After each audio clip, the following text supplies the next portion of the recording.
Good day to everybody out there. This is See Thy Wealth, Water Your Health. Have a glass of water. Um, Rick Ross is back in the news. And right now it looks like he has a tax lien on his property. Now I must say I do got property in Georgia. And one of them is vacant right now. And I've had it for about 2 years, March of 2023. And I've been having a problem selling it. And last year we received a tax bill in the mail because I forgot to pay the taxes.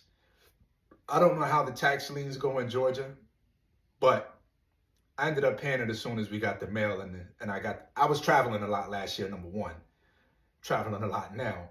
And the mail I guess the piece of paper was in the mail, but I never checked the mail. And I don't even really be having properties to pay taxes in that capacity because I'm usually the note holder. I'm the lender. So lenders don't pay taxes. It's actually the borrower who pay taxes. But this property, this property is vacant and nobody is in it. Let's start off by saying that. But the taxes got paid the next day as soon as I got notice that the letter was in the mail, and I got the letter. Anyway, Rick Ross's legal issues mount as Georgia tax lien debt grows following Trump inauguration gig. I forgot he performed at the Trump inauguration too, and he got a little bag for it. He might want to put that money that he just got from Trump into this property. So this apparently isn't the first time Rick Ross has gone through his entire song and dance over back taxes either. So this isn't the first time. Rick Ross is facing some heat from the state of Georgia over an alleged unpaid tax bill. In Touch reports court documents obtained by the outlet reveals the Georgia Department of Revenue claims Ross owes $64,995.21 in back taxes from 2021. So this is 4 years ago. The original amount was $29,043, but interest, penalties, and fees ballooned the total. Ross has yet to resolve the matter, and the state has filed a tax lien listing a Florida address tied to the rapper. The property listed is the one Ross purchased from ex-NBA star Amari Stoudemire for $3.5 million in 2021. And he also owns property in Georgia. The timing of this exclusive report reaching the light of day is somewhat messy, considering they follow Rose's recent performance at the Crypto Ball in honor of President Trump's inauguration.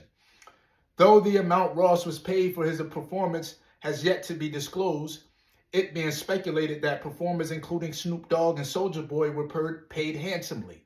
Tickets to the event were reportedly $2,500 for general admission and reached upwards of $100,000 for VIP packages. And I did a video about this a few days ago about Snoop Dogg, Soulja Boy, and Nelly performing. I forgot Rick Ross had, and I left his name out of it. But my overall sentiment was, how can you get mad at these rappers for performing for a president to collect a check? He's already won the presidential race. They're collecting a check to pay their bills. How can you get mad at them? So he may need this money, it seems like.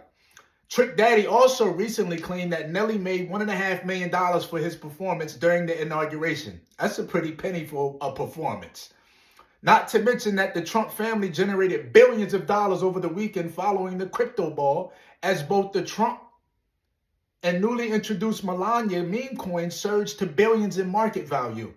This apparently isn't the first time Ross has faced tax issues over properties that he owns. The U.S. Department of the Treasury released a tax lien on the rapper's property that was first issued in 2012 and 2016. To avoid asset seizure, Ross paid $4,617,370.86 to the IRS. The debt was discharged in 2018. This isn't the only legal issue Rose has been dealing with lately. He's also battling a lawsuit from Darius Strawder, a paraplegic man who claims Ross's 2024 car and bike show in Florida wasn't wheelchair accessible, despite promises that it would be. The irony of it all, though, is that Ross recently criticized Trump after droves of people expressed their belief that the country collectively made more money during his presidency compared to Joe Biden's presidency. I just don't want nobody to be delusional, Ross said in his critical remark. You can't be a delusional expletive. Did he, Donald Trump, have you eating, or was it a nationwide, worldwide pandemic and you effing stole the money? I mean, listen, sometimes people forget they pay their property taxes because they're so busy. At least for me, I was really busy last year and I wasn't paying attention. But for Rick Ross, this is since 2021. So this is a whole nother problem in and of itself. Maybe he really does need that money from Trump. Now, we go on to the next story where Diddy is seeking to expose the government secrets with a bold court move. I mean, I don't know what's going on with this whole situation with Puff and the government. It's starting to seem like it's the government or somebody else besides these actual victims that have a problem with him and they want him to be silenced or gone for that particular, matter. Sean Diddy Combs has been portrayed as a rule breaker during his time at the Metropolitan Detention Center, MDC. But his legal team says the facts tell a different story. According to documents obtained by All Hip Hop, Diddy's defense argued that the government was using a materially false narrative about his jailhouse conduct to justify intrusive surveillance and searches that violated his constitutional rights. Diddy's attorneys are pushing for a court-ordered evidentiary hearing to determine the extent of alleged government misconduct, including using privileged communication and defense materials. The truth will only be fully revealed if the government claims can be tested through cross-examination of witnesses who have actual knowledge of the material facts, Diddy's lawyer, Alexandra Shapiro, wrote.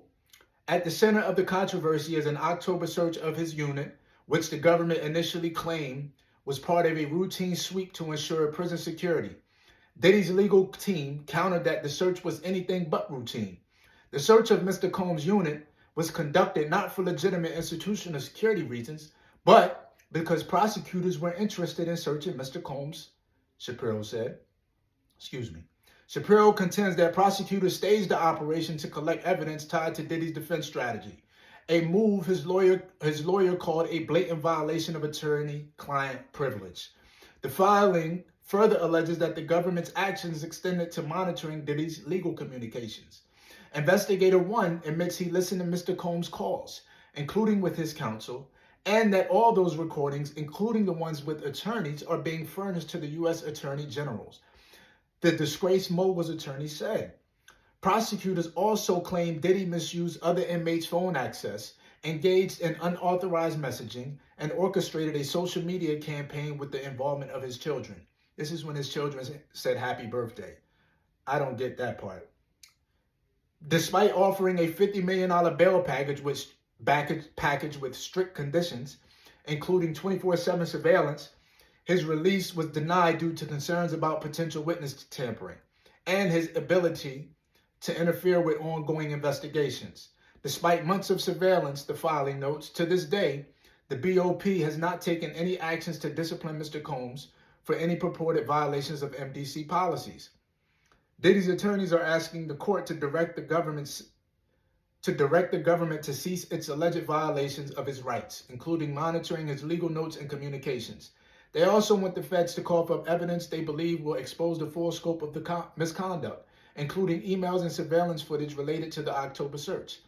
With the trial set for May 2025, Diddy's lawyers are urging the court to act swiftly to address what they describe as grave violations of its constitutional rights. This is from allhiphop.com. This is the source. The other source was for Rick Ross's claims. It's from allhiphop.com. Now, I'm reading this because I'm really not sure what the government is doing with Puff.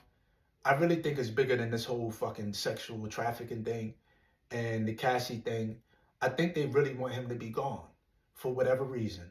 I can only come up with my own conclusions, but I won't speak on that now. We'll wait.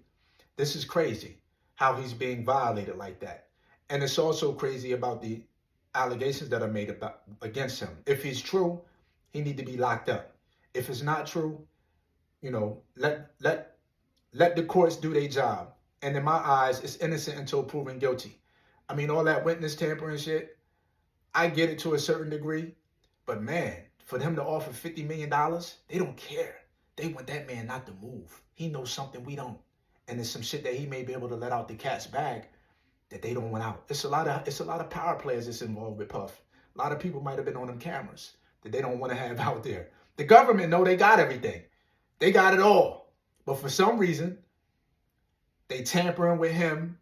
They trying to get him to cough up something. I wouldn't be surprised if he would end up like Epstein. I wouldn't be surprised. They know a lot of Epstein. And I really was one of those people. I was one of the ones that didn't think Epstein died.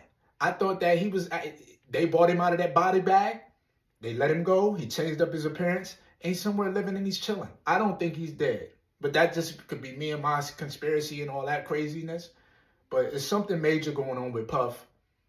And, you know, I'm with the innocent until proven guilty. If you committed those acts, justice will be served. If you didn't, at least be able to fight your case from the street. Fuck the witness tampering and all that. If you that stupid to get yourself caught up with damaging a witness while being free, let him hang himself in that manner.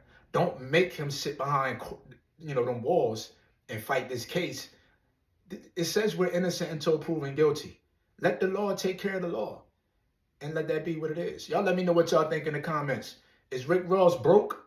Or is he always waiting until the last minute? My thing is, if you owe a particular amount of money, why would you let it go from $21,000 and some change, $29,000 and some change, and now you got to pay $64,000 because of the interest, penalty, fees, and surcharges?